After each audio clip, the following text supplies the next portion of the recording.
Assalamualaikum warahmatullahi wabarakatuh dan selamat sejahtera. Saya Muhammad Afizul Husni bin Azhar, bernometrik 18A0144.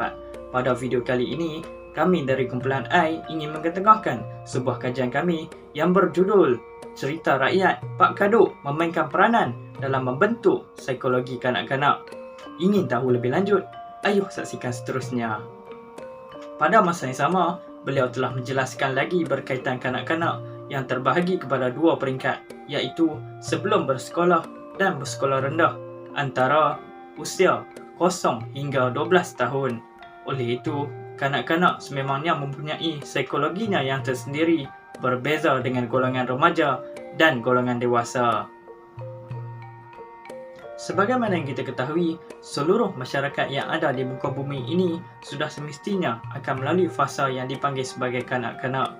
Menurut Maksudin Ahmad Ishaq melalui bukunya yang berjudul Perkembangan Sastra Kanak-kanak di Malaysia, buku Melayu Mencari Nafas Baru 2005, beliau menyatakan bahawa kanak-kanak tergolong dalam usia bayi hinggalah ke peringkat balik.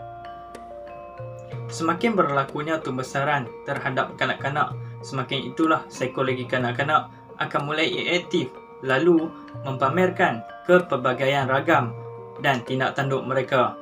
Bagi memberikan nilai tambah terhadap psikologi kanak-kanak, cerita rakyat mampu membentuk psikologi di samping emosi mereka.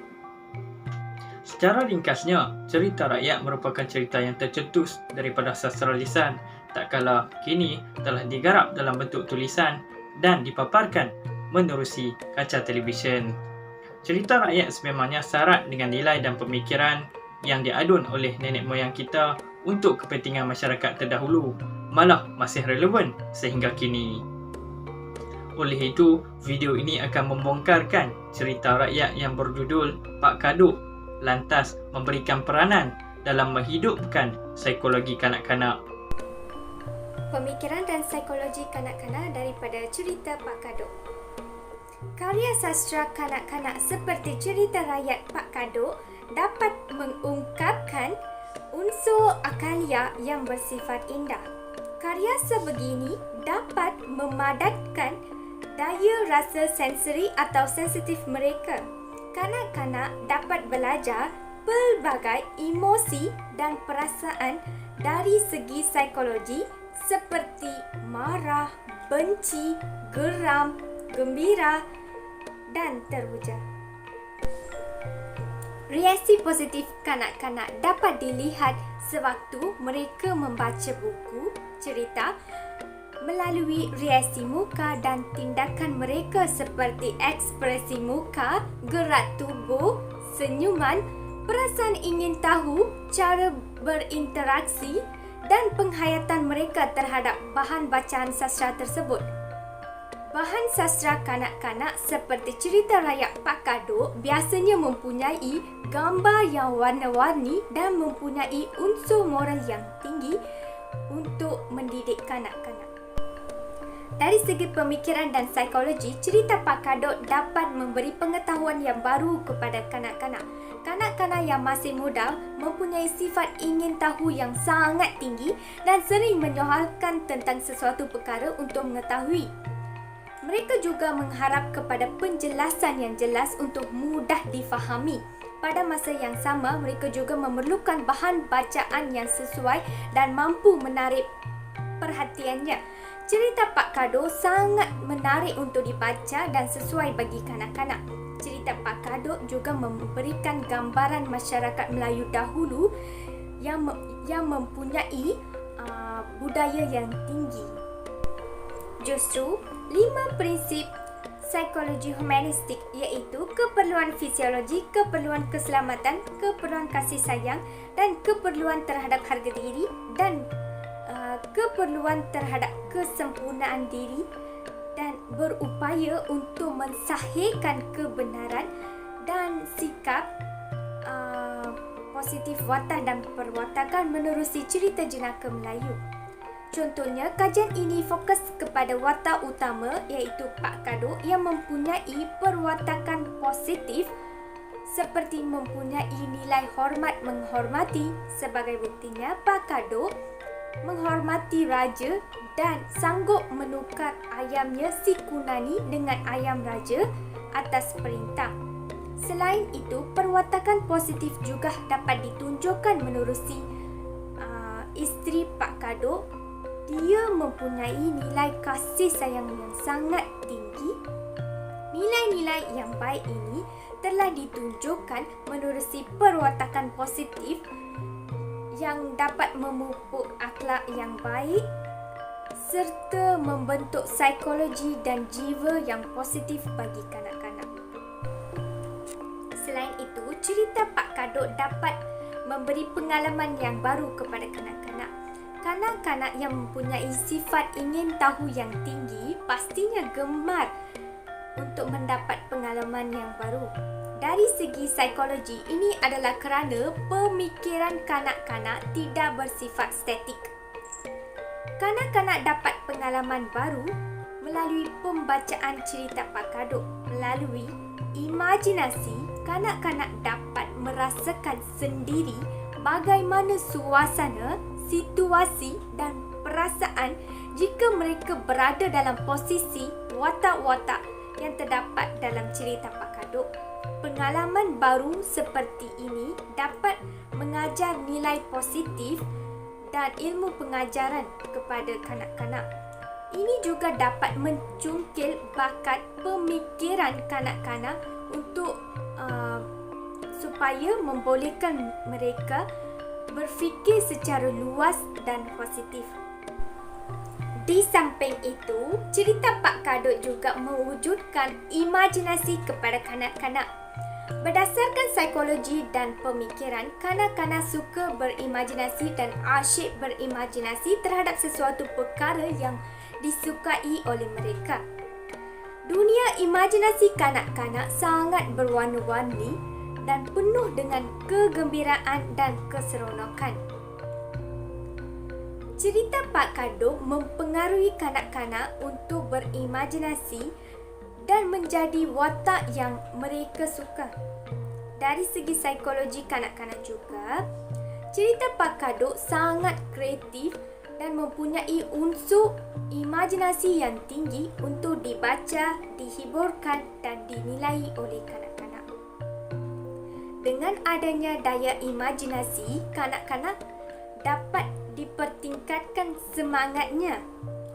Ketika berimajinasi, kanak-kanak menjadi watak daripada cerita asal tersebut dan mampu bertindak dan berfikir terhadap sebab dan akibatnya berlaku sesuatu kejadian. Dengan adanya daya imajinasi, kanak-kanak dapat memfikir secara tajam dan luas terhadap sesuatu perkara. Ia sangat bagus untuk perkembangan otak dari segi fizikal dan dari segi mental juga. Mereka pula merasai pelbagai emosi melalui pembacaan cerita rakyat Pak Kadok. Ini adalah kerana daya imajinasi kanak-kanak tiada batasan. Sudah terang lagi bersuluh, boleh dirumuskan bahagian pemikiran dan psikologi kanak-kanak dengan menjustifikasi bahawa bahan bacaan sastra kanak-kanak haruslah dapat merangsang emosi dan perasaan mereka agar pertumbuhan dan perkembangan emosi mereka selaras dengan perkembangan jasmani, rohani, intelektual dan sosialnya. Menurut William James dan Carl Lynch, emosi dijelaskan bahawa perkara luaran yang merangsangkan seseorang akan merangsangkan organ viscerah dalam badannya dan kemudian ia mengakibatkannya terkumpul pengalaman emosi atau perubahan pada perasaannya. Kandungan emosi kanak-kanak amat penting kerana ia membangkitkan nilai rasa dan kejiwaan dalam diri mereka.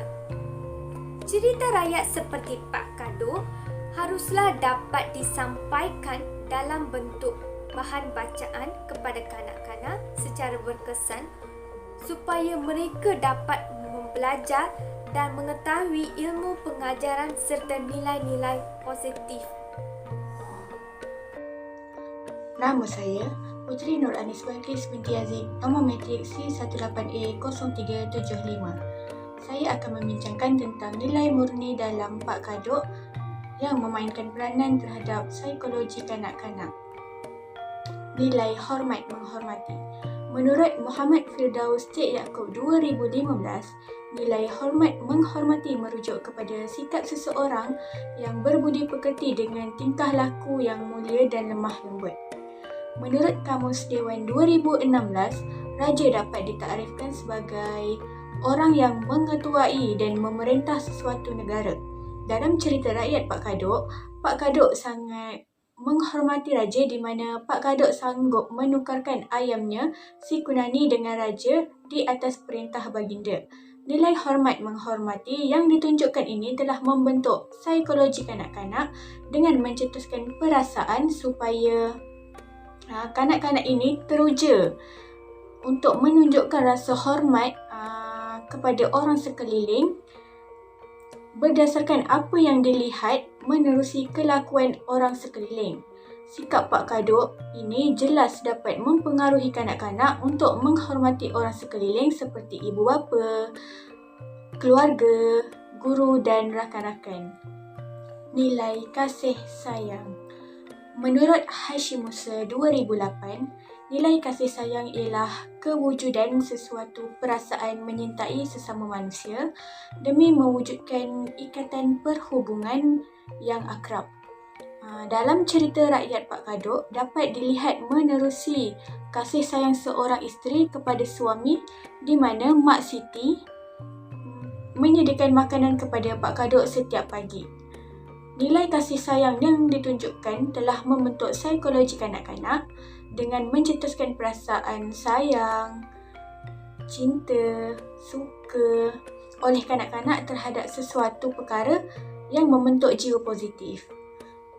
Sikap kasih sayang yang ditonjolkan ini juga jelas dapat mempengaruhi kanak-kanak untuk menanamkan perasaan cinta, sayang serta mengambil berat terhadap manusia, haiwan, tumbuhan serta barang-barang peribadi seperti mainan dan buku-buku yang akan dijaga sebaik mungkin. Nilai semangat bermasyarakat. Menurut Jumali Selamat 2001, nilai semangat bermasyarakat ialah kesediaan melakukan sesuatu untuk kepentingan bersama bagi mewujudkan keharmonian hidup seperti bermuafakat. Dalam cerita rakyat Pak Kadok dijemput oleh masyarakat setempat untuk menghadiri makan di majlis kenduri. Jelaslah di sini bahawa semangat hidup bermasyarakat untuk berkongsi rezeki bersama. Nilai semangat bermasyarakat yang ditunjukkan ini telah membentuk psikologi kanak-kanak dengan mencetuskan perasaan semangat dalam diri kanak-kanak untuk mudah bergaul dengan rakan-rakan, tidak sombong, mempunyai semangat setia kawan dan boleh meletakkan dan membawa diri dalam berkumpulan kerana didorong perasaan semangat, gembira dan ceria apabila duduk dalam satu kumpulan. Sikap semangat bermasyarakat yang ditonjolkan ini jelas dapat mempengaruhi kanak-kanak untuk melakukan sesuatu perkara secara bersama-sama terutama di sekolah. Bukan itu sahaja, apabila sesuatu majlis dilakukan seperti sambutan hari lahir atau apa-apa majlis yang dilakukan oleh keluarga, kanak-kanak itu sendiri semangat untuk menjemput rakan-rakan untuk hadir bagi memeriahkan lagi majlis tersebut. Assalamualaikum warahmatullahi wabarakatuh. Saya Nurul Fazira binti Maluti, bernombor metrik C18A0353. Pada video ini, saya akan mengulas tentang pembentukan psikologi dalam kalangan kanak-kanak yang dipupuk melalui cerita rakyat, iaitu cerita Pak Kadok. Saya akan mengulas tentang pembentukan psikologi dalam kalangan kanak-kanak dari segi hiburan dalam cerita Pak Kadok. Hiburan mendefinisikan tentang sesuatu perbuatan, benda dan sebagainya untuk menghiburkan, iaitu bagi memberi rasa senang, mententeramkan hati dan tempat menghiburkan hati. Apa yang dapat dijelaskan lagi bahawa hiburan juga merupakan salah satu fungsi yang terpenting untuk membentuk jiwa positif dalam kalangan kanak-kanak. Ia dapat merehatkan fikiran, malah hiburan juga mempengaruhi tingkah laku kanak-kanak. Melalui cerita Pak Kadok, ia dapat memberi hiburan kepada kanak-kanak kerana ia mempamerkan jalan cerita yang lucu. Hal ini sedikit sebanyak ia mempengaruhi pembentukan psikologi dalam kalangan kanak-kanak yang mampu mendekatkan kanak-kanak dengan dunia di sekeliling mereka. Dalam cerita Pak Kadok, ia banyak mengandungi unsur lucu yang akhirnya dapat memberi kesan yang menggembirakan dan geli hati, dan unsur lucu ini dibawa melalui sifat watak-watak yang dapat mempengaruhi psikologi kanak-kanak yang merasa gembira dan terhibur. Kita lihat pada watak Pak Kadok itu sendiri telah mencuit hati kanak-kanak dengan telatah Pak Kadok dalam usaha untuk aktiviti sambung ayam. Melalui watak Pak Kadok, ia membantu membentuk emosi supaya kanak-kanak tidak merasa tertekan dan dapat menenangkan fikiran dengan hiburan yang dilakukan oleh Pak Kadok.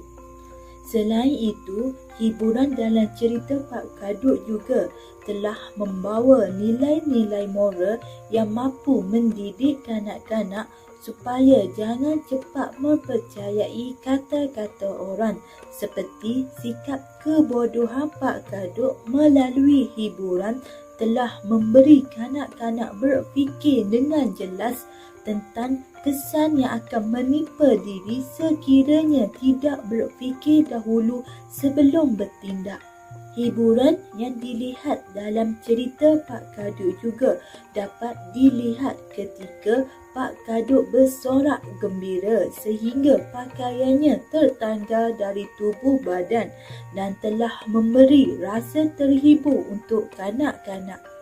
Dan melalui hiburan itu juga kanak-kanak akan berfikir dengan matang sekiranya dia bertindak seperti Pak Kadok yang terlampau gembira sehingga tidak mengetahui apa yang sedang berlaku. Boleh mendatangkan masalah kepada diri sendiri seperti yang ditanggung oleh Pak Kadok yang mendapat malu depan orang ramai dan telah menjadi bahan ketawa orang ramai.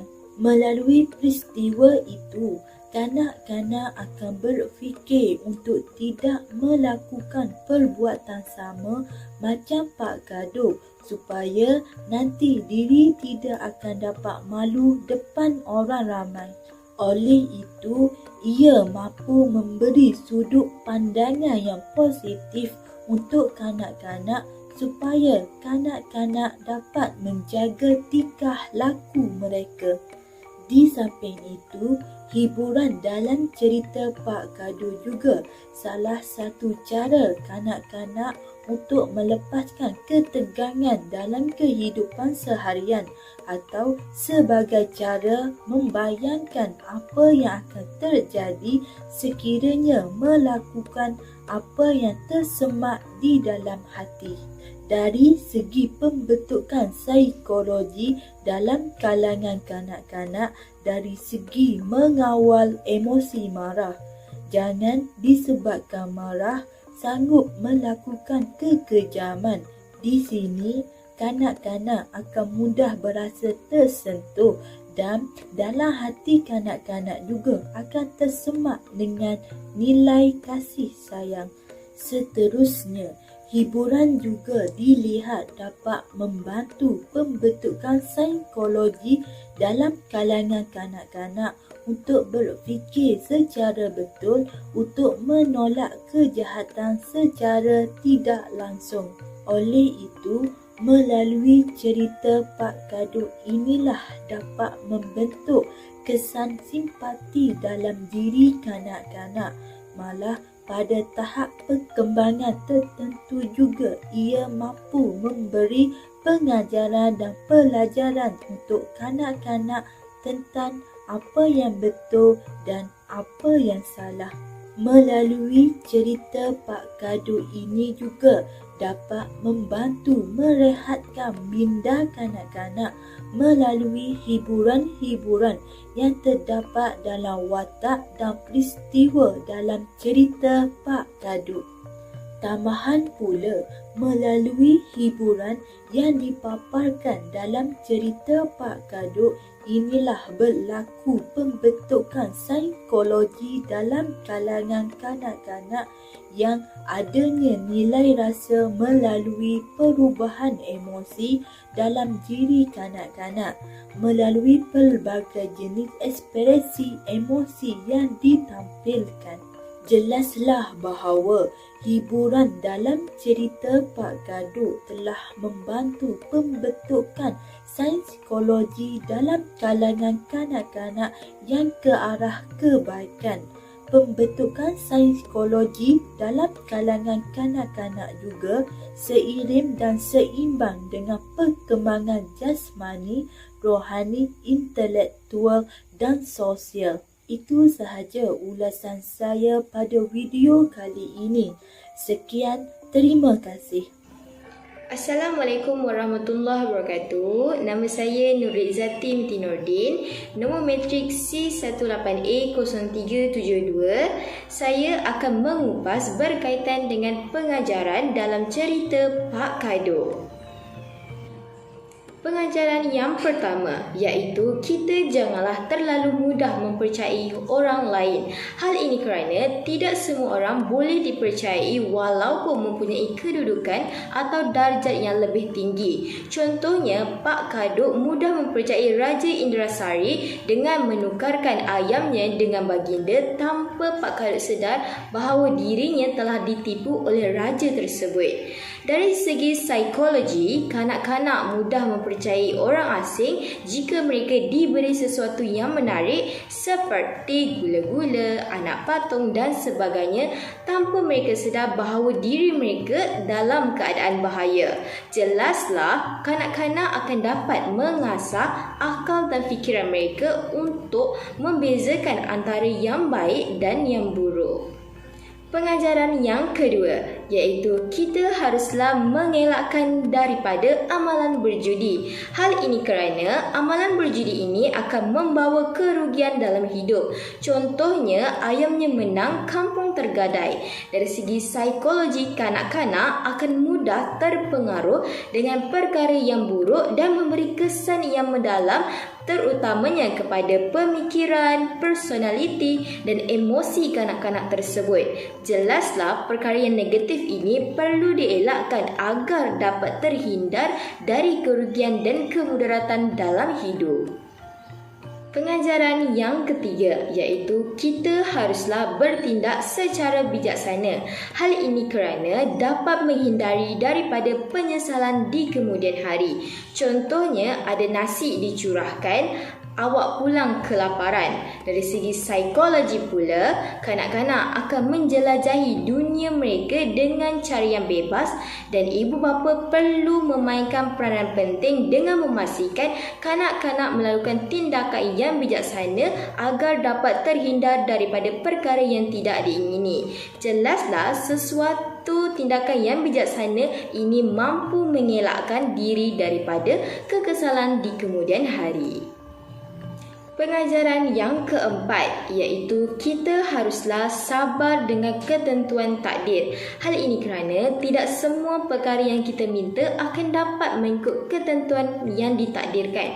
Contohnya masa belayar kematian angin. Dari segi psikologi, kanak-kanak akan mengalami pengalaman yang dapat mencetuskan perasaan yang datang daripada apa yang dilihat, dirasai atau ditanggapi daripada persekitaran yang mampu mempengaruhi perubahan emosi mereka. Oleh itu, semua kehendak yang diingini oleh kanak-kanak tidak mudah diperolehi melainkan mengikut ketentuannya.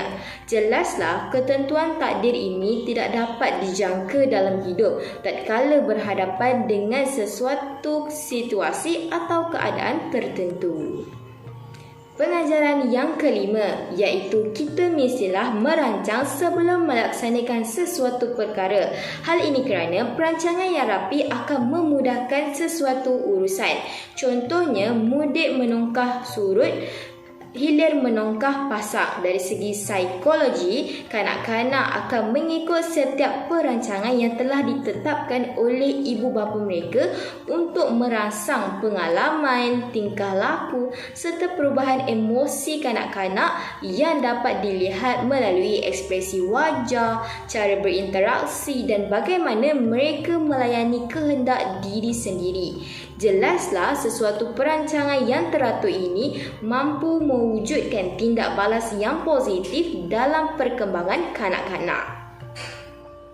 Pengajaran yang keenam iaitu kita janganlah terlalu mengikut hati yang marah. Hal ini kerana sikap bertindak secara meluluh atau emosional akan merugikan diri sendiri. Contohnya ada isteri dibunuh. Dari segi psikologi, kanak-kanak akan mengalami perubahan emosi dalam diri mereka untuk menampilkan perasaan ketidakpuashatian yang ada dalam diri mereka sekiranya mereka tidak dapat apa yang diingini. Kanak-kanak akan dapat melahirkan sensitiviti mereka dan pengalaman untuk mencari identiti dalam diri mereka. Jelaslah perubahan sikap kanak-kanak ini dapat membentuk perkembangan emosi dan akal fikiran kanak-kanak di samping dapat menyegar dan menyenangkan jiwa mereka. Sekian sahaja daripada saya. Terima kasih. Secara keseluruhannya, psikologi kanak-kanak sememangnya mudah untuk dibentuk dan diasuh jika dibandingkan dengan golongan remaja dan golongan dewasa. Oleh itu, kanak-kanak seharusnya diberikan pendedahan ataupun dihidangkan dengan pelbagai cerita, khususnya cerita rakyat. Kanak-kanak bukan sahaja memperoleh ilmu serta pengalaman baru menerusi cerita rakyat, malah secara tidak langsung, kanak-kanak ini akan mengenali kewujudan sastra lisan yang diperturunkan oleh leluhur mereka terdahulu.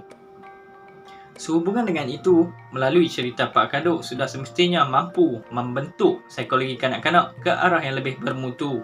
Hal ini dikatakan demikian kerana pemikiran yang terkandung dalam kisah Pak Kadok sedikit sebanyak mencorakkan nilai dan pengajaran kanak-kanak di samping disisipkan dengan elemen hiburan menerusi karya ini. Meskipun cerita Pak Kadok ini tidak diketahui siapa pengarang asalnya, namun kisah ini sememangnya layak dijadikan hak milik bersama tanpa mengira umur, sama ada golongan kanak-kanak maupun yang sudah melonjak dewasa. Oleh yang demikian, kita sewajarnya menerapkan peribahasa melentur biarlah waktu rebungnya bagi melahirkan dampak yang positif terhadap pemikiran dan juga emosi kanak-kanak sebelum mereka melangkah ke kelompok usia berikutnya. Bagi mengakhiri video ini, saya akan melafazkan sebuah rangkap pantun yang berbunyi, ayam kampung lagak berkeliaran, dijadikan juadah enak disaji. Ragam Pak Kadok, syarat pengajaran. membina psikologi emosi terpuji. Sekian, terima kasih. Aduhai malang Pak Kado, ayamnya menang.